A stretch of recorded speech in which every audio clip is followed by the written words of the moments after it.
You talk about looking at cybersecurity as warfare rather than compliance. So, as a result of that, I have seen that it is warfare, that there are primarily nation states that are aligned with criminal organizations within their borders and outside their borders that are basically their proxies to conduct these attacks. How should a CISO best communicate this perspective that we are at war?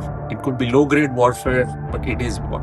What controls are most applicable to what assets within the organization? Where even if you've got a control that needs to be applied broadly throughout the organization, where do you apply it first? How should they go about it? Practical ways in which they should be able to do an effective risk assessment for their organization.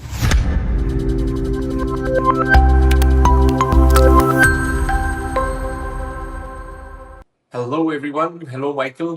Hello, KK. It's great to have you on the podcast. I'm excited about our chat today. The topic we delve into, which you also talk about in your book, and you bring such a wealth of experience to the domain of cybersecurity in general, the topic of compliance versus true risk and true security. So, looking forward to our chat. But before we get there, Michael, if you could give an introduction about yourself and also what motivated you, what led you to write the book Heuristic Risk Management. Sure. Well, thank you, KK, for inviting me. I'm looking forward to having this discussion. And just to give a brief overview of my background, I've been in information security for 25 years. I've been the CISO for several global organizations, including Pricewaterhouse, including TransUnion, D&H, FICO, and others. And in addition to that, I've also led the advisory services practices in governance, risk, and compliance for several organizations. So as a result of that, I've gained a wealth of experience in terms of what works and what doesn't work. And more importantly, I've also watched the evolution of information security as a practice over the past 25 years and seen how it has significantly grown more complex. But at the same time, information security in terms of the end result has gotten significantly worse because all you have to do is pick up the paper, at least the information security related papers, and see that there's constantly new breaches being announced at organizations that you would expect are investing significantly in information security and are touting their compliance with all these different regulatory regimes. Yet obviously something's not working because they continue to be breached. So that is what led me to write the book based on my views of why that is and what companies can do to reverse that trend, at least for themselves. Michael, in your book, you actually bring out a very interesting concept or a perspective. You talk about looking at cybersecurity as warfare rather than compliance. And I love this because this is the point I keep telling my team as well. I'm like, even if you're doing a PCI report on compliance, you're responding to a security incident, you're doing a pen test, your eventual mission, your actual mission is that we're fighting the bad guys. We're helping our clients fight the bad guys. And the bad guys are extremely motivated, extremely resourced, well resourced. They've got better tools often than we have, and so those are the folks that we're actually fighting. Even if it's a mid-market financial services bank for whom we are writing up a policy, right? The eventual fight is against those bad guys. And I love the fact that you bring this out in your book. But why do you see it that way? I want to know your rationale for seeing security as warfare. Well, I think part of it comes due to my experience, again, being a global CISO and dealing with information security matters at at a global level. I've had to deal with Russian cybersecurity regulations, Chinese regulations, and also when I've been in global roles, I've had to deal with nation state attacks against the organizations that I've been responsible for. So as a result of that, I have seen that it is warfare, that there are primarily nation states that are aligned with criminal organizations within their borders and outside their borders that are basically their proxies to conduct these attacks. And it is all working together to basically provide that constant threat to organizations where they look at this as, potentially low level criminal organization or insider threats. And that is just one tiny fraction of what the real picture is. It is war. And until you start treating it as a war, you're always going to be falling behind. How would you advise a CISO should convey this perspective to the business stakeholders who often see security as a pain or a compliance or just a policing checkpoint? How should a CISO best communicate this perspective that we are at war? It could be low grade warfare, but it is war. Well, I think you have to be very delicate, obviously, in terms of how you provide that message, because what you do not want is to be a purveyor of FUD, fear, uncertainty, and doubt to Right. the board and the leadership. But I think the best way to do it, and I talk about this in the book, is to do it in a stacked fashion. Talk about it first from a strategic level, which is basically what is it that you're trying to protect? What are your critical assets? And who are the threat actors who are most interested in obtaining or disrupting those assets? Then that leads into the tactical, which is basically what are the gaps within your control infrastructure to mitigate against the most likely attacks. And then lastly, there's the operational level. But if you do it in such a fashion that it is risk based and you're talking about the risk to the organization, and certainly you can draw upon numerous real time events and reports, both from the government, both from the industry, in terms of how prevalent these attacks are, then that makes for an easier conversation, because then you're not trying to convey a doom and gloom. You're just trying to Mhm. basically say, here is a risk to the organization. Here is examples of how this is affecting our competitors in our industry. And, if we're to be not compliant, but protected against this risk, just as with any other business risk, this is what we need to do. And these are the minimum standards we need to adhere to. Got it. And this is a great segue into risk versus compliance. So, what's your take on this? Why? I mean, I massive issues with compliance as well, but I want to hear your perspective. Well, needless to say, especially being in a global role, I've had to deal with compliance regimes around the world. And every time that there is a significant breach, it seems like at least in the U.S. government adds yet another regulation, another layer of complexity in terms of what the requirements are that need to be met. And the problem is what that drives is behavior that is not really fundamentally helping security, because as you pile more and more regulations, more and more requirements onto organizations, what you're doing is driving behavior that what they're going to do is they're going to go try and solve the simplest, the easiest, the cheapest problems first, and not necessarily those activities that are the most risk impactful. The perfect example of that is patching. Patching is a problem that exists across all organizations. And I've been into organizations that have large server cloud environments, and they've got vulnerabilities that frankly stretch into the hundreds of thousands, if not Yeah. into the millions. And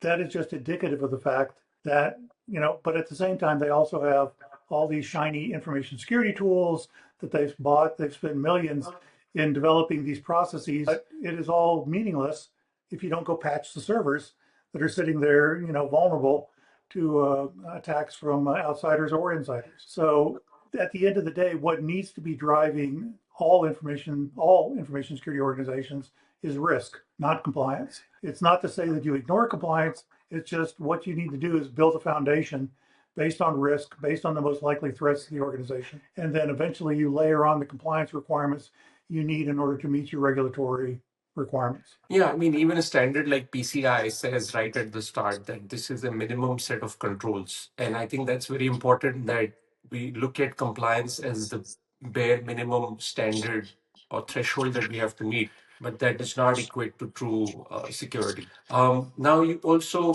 critique NIST and ISO as standards, as frameworks. But I mean, given the popularity of these two, why are you going so much against the grain and criticizing these standards and Well, frameworks? well, it's not that I am necessarily opposed to NIST and ISO. As a matter of fact, I've used both of them in organizations in the past, and I think they are good frameworks in terms of providing a comprehensive view of information security.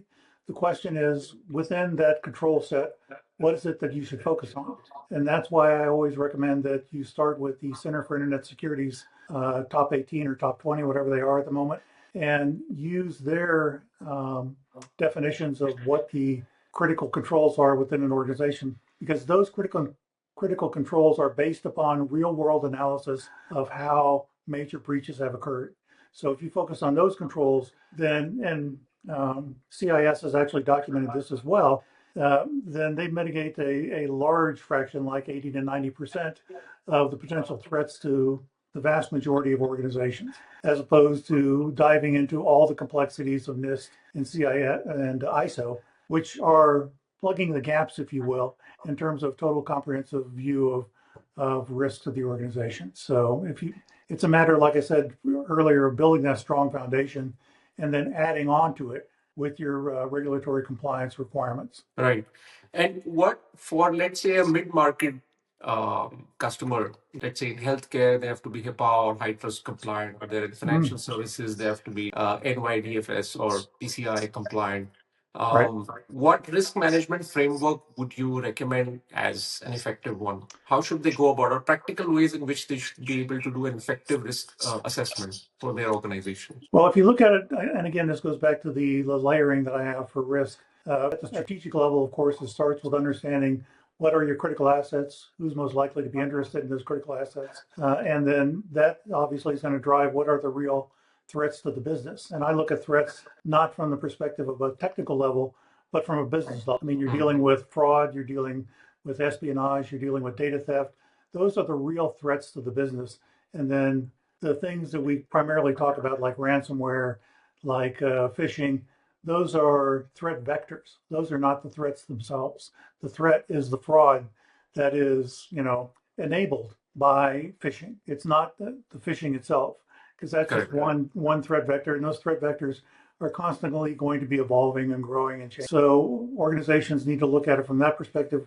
What are the what's the strategic threat, and then based upon that, what is the tactical threat? And again, for practically all organizations, I say start with CIS first, and then looking at it from the perspective of what are your gaps relative to this. And again, CIS should be paying me here for all the advertising I'm doing for them.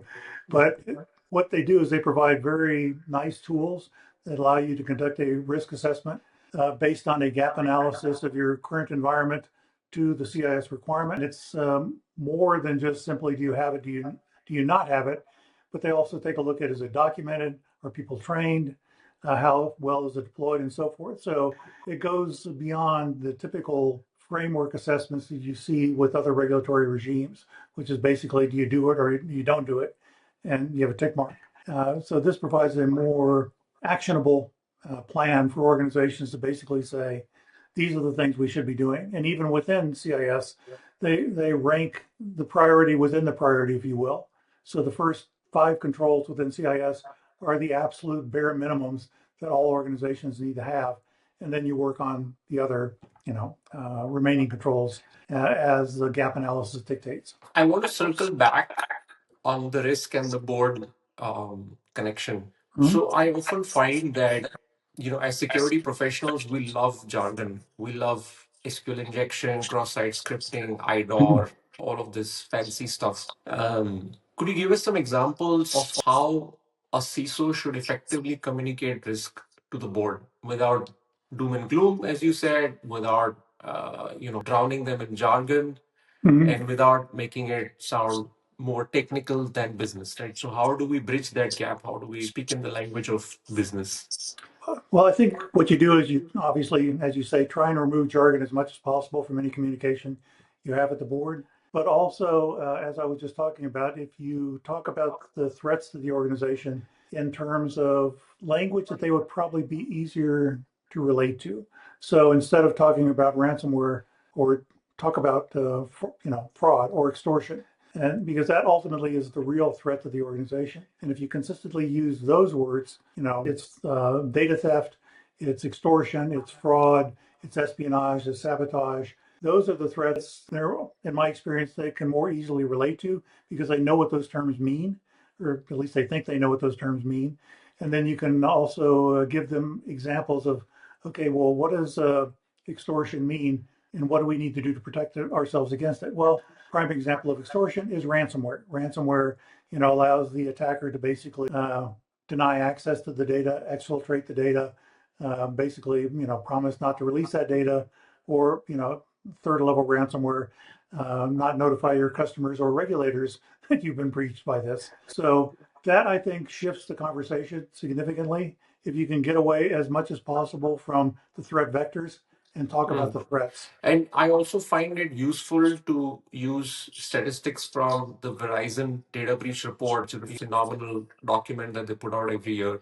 And also, IBM and Ponemon Institute do this annual study where they quantify the impact of a breach for different organizations. They even do it Right. by region, so kind of makes it more contextualized, which is also a point that you bring up, which is, all of this information is flooding in, Mhm. but know thyself, right? So contextualize it extremely well to your organization, your tech stack, etc. So could you give us an example of how principle applies, the know thyself principle? Well, I think that's the first component of any functional information security organization. You have to start with an understanding of your organization before you start focusing on controls, before you start focusing on threats. So you've got to completely understand the organization in terms of what makes that organization tick. What are the regulatory requirements of the organization? What are the crown jewels, if you will, of the organization, such that if this data was breached, they'd be out of business or they'd be significantly impacted. And what systems and processes support those crown jewels? How do they, what are their revenue streams? How do they interact with their customers? Who are the third parties that have access to their crown jewels and sensitive environment? All this information goes into painting that complete picture of your desirability as a target, what it is you need to protect, and then more importantly, if you look at the risk regulations themselves, basically what they talk about is, understand what it is you're trying to protect as step one. But that is a step that is most commonly ignored in most, risk management risk management systems. They immediately dive into the controls, but it's like, well, what controls are most applicable to what assets within the organization? Where even if you've got a control that needs to be applied broadly throughout the organization, where do you apply it first? What segment of the organization, what segment of systems do you apply those controls first to, and then build out from there? So I have an interesting example for you, Michael. About a decade or so ago, I was friends with the founder of a company that, think of it as a, hadn't reached that Mhm. level. And so, I was proselytizing to him, you should have a CISO, you should have policies, you should do this, you should do that. And he was like, KK, for what? I was like, you need to protect your tech stack and your data. He was like, okay, let's talk about data. What do I have? I have public information. What I have on my app is information that is publicly available. Restaurants and stores and service providers and stuff like that. And people come and rate them, and then they have rankings and reviews and comments. None of this is very proprietary information. So I was like, yeah, but if this got leaked, if this whole database came out, your competitors could put this up, and you're looking to list. They in fact eventually listed as well. I was like, you're preparing for an IPO, and somehow in that conversation, I was completely unable to convince him that he needs to invest in data security. And his point was, KK, don't make me add bureaucracy. I do not want another layer of approvals. Whenever I'm doing something new, I'm launching a new product, I'm launching a new app. They continue to be one of our customers, but it's always been this very interesting battle. Due respect to the CEO, right? If I am not able to convince him on security, it's my fault. It's not his. His final argument was, let's take a worst case scenario. Everything gets leaked. Everything gets, all my data gets breached. It's still my brand. People will not go to another website just because the data exists over there. They're just tuned to abc.com. They're just tuned to coming to calling my 1-800 number. So it's just the 20 years, 10 years of work that I've done to build the brand. Just the data is not what's critical to me. They do spend on security. I still believe they spend less than they ought to. But I always remember this conversation that and they were not regulated. They were not in healthcare, Right. financial services, so there was no regulatory pressure on him to comply to anything specific. So what would you have done differently? How would you have argued against or debated against this kind of a CEO who says, "I'll do the bare minimum and that's it. Do not add anything more to my processes." Well, I think you raise an important point. I mean, when you're in an organization that does not have a regulatory requirement behind it, it makes it more difficult to convince them of the need for information security. However, the thing that, especially for companies that are based in the US, that they consistently forget about, there's an organization called the FTC, the Federal Trade Commission. And the Federal Trade Commission can basically go after any organization, any company that has any leak or breach of PII, personally identifiable information, regardless of the regulatory requirements that may or may not exist for that company. So if you got PII even if it's just names and addresses, you're still potentially exposed to FTC action. And the FTC has a habit of basically picking companies that would have what would be normally considered low-level breaches and hammering them, just as an example to everybody else of, hey, we are responsible, we are watching, and we will take action. But as you say, for those people that say, well, I'm not at risk because it's not data that is likely to be stolen. The other thing to consider is that there is in information security the concept of the CIA triad: confidentiality, integrity, and availability. And what you were talking about with him primarily has to go back to the confidentiality aspect of it. And this is the traditional view of information security. How do you protect the information? And if they say, well, if the information is not valuable, why should I invest in that? The other thing to consider is the integrity aspect. What if somebody got in there and basically started manipulating reviews such that it led to potential lawsuits against the company? And that has happened in the past. And you can find the reports that would indicate that is a potential vulnerability. And then also the availability. I mean, information security is not just a matter of information being stolen. It's the fact that attackers can basically shut down your business. They can turn off your web presence by DDoS attacks, for example, or get in within your organization and have ransomware, not for the intent of basically exfiltrating data, but just ransomware your company to shut it down. And if you want the key back to be able to turn your business back on, you got to pay. So there are threats beyond that are disconnected from the sensitivity of your organization, integrity threats and availability threats. And those would be the other things I would think to remind them with the relevant examples of how this has impacted other organizations. And the other interesting aspect to bring about, Michael, is the Kobayashi Maru from Star Trek. So, what's that Hobson's choice or unwinnable choice that you're referring to for a CISO? So one of the intents that I had with it when I was writing the book was to not only educate new and existing CISOs in terms of the proper process for building an information security program, but it was also to educate them about the realities of the role of a CISO within an organization. And more importantly, I mean, and we've all seen this in the press, where CISOs basically can't get the attention of management, can't get the funding and support from management. As a result, they don't have an effective information security organization. And when a breach does occur, that CISO is thrown under the bus, to use a phrase. And as a result of that, that obviously has career implications for them, personal implications for them into the future. And so, one thing that CISOs need to be aware of is, are they in a position where it is no win? And that's where the Kobayashi Maru reference goes back to, if you're familiar with Star Trek and the Wrath of Khan, is the fact that this is a training scenario that was designed for students to be in a no-win situation. And how do they handle themselves in that no-win situation? Well, for a CISO, that decision point is when you're within an organization, you've come to the realization that no matter what you do, you're not going to be successful. So you've got to basically have that conversation with yourself and say, all right, am I going to sit here and basically hold the target over my chest and hope that nobody shoots me? Or am I going to basically find a way to exit this organization so that I'm not the one that's left holding the ball when the inevitable occurs? And the inevitable will always occur. Yeah, I remember many years back when my company was struggling. I used to tell my wife that, sometimes I wish I didn't start a cybersecurity consulting firm. Is it easy? Would it be easier to take up a job as a CISO and, just be on the buy side rather than on the sell side of the story? But now I absolutely do not ever want to be in the role of a CISO. That Damocles sword, I think it's too stressful. Right.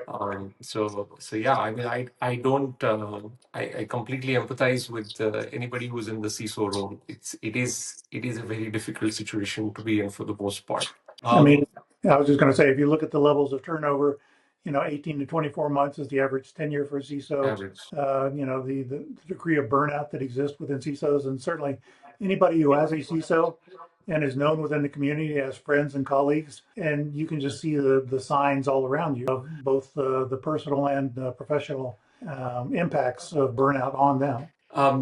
That's a great point, Michael. I was just going to ask you that on the personal front, how did you deal with that kind of stress? What kind of tips would you have to to handle burnout? Because it's real. It's happening all around us. So what Uh, advice would you have for CISOs on that front? well, Actually, a significant shift, I would say, is certainly some CISOs, resort to medication, if you will, to deal with the stress. My way of dealing with the stress was to dive into philosophy. So one of the things that I do, in addition to focusing on information security topics, is I also write about philosophy, and in particular, Stoicism.